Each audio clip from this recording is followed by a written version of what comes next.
আরে ভাইয়া ওঠো তাড়াতাড়ি। আরে তুমি ঘুমাও কেন, তাড়াতাড়ি ওঠো, তোমাকে মেয়েরা দেখতে এসেছে। আরে কি বলিস, কিসের ঘুম, তুই সর এখান থেকে, আমি তাড়াতাড়ি যাই। আরে বাপরে ওরা চলে যাবে, তার আগে আমাকে যেতে হবে। আরে রতন ভাই তোর নতুন শার্টটা আমাকে দে। কেন দিব তোকে? আরে আমাকে মেয়ে পক্ষ দেখতে এসেছে। আরে আকাশ ভাই আমাকে মেয়ে পক্ষ দেখতে এসেছে, তোর নতুন জুতাটা দে। আরে রতন তোর ঘড়িটা দে আমাকে। আরে বাপরে তাড়াতাড়ি করে সব জায়গা ঘুষিয়ে ফেলি আমি, না হয়তো এলোমেলো দেখলে মেয়ে দেবে না আমার কাছে।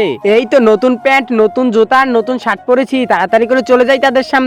কেমন আছেন আপনারা সবাই? আরে আমরা তো ভালো আছি, কিন্তু তুমি কেমন আছো বাবা? আরে আঙ্কেল আমি তো ভালো আছি, আপনারা তাড়াতাড়ি করে নাস্তা খান। আরে ভাই সব নাস্তা খেয়ে ফেল, একটাও রাখবি না। আরে বাবা তুমি কি কাজ করো, আমার মেয়েকে কি খাওয়াবে? আরে কাজ কি কাজ করি এটা বললে তো আমাকে মেয়ে দেবে না তারা। আরে আমার ভাইয়া একটা গোপন কাজ করে। তার আগে তুমি যদি মনে আল্লাহকে মন থেকে ভালোবাসো তাহলে ভিডিওতে একটু লাইক করে চ্যানেলটি সাবস্ক্রাইব করে দাও। আর তুমি যদি লাইক সাবস্ক্রাইব না করো তাহলে কিন্তু আল্লাহ তাআলাকে একটু ভালোবাসো না।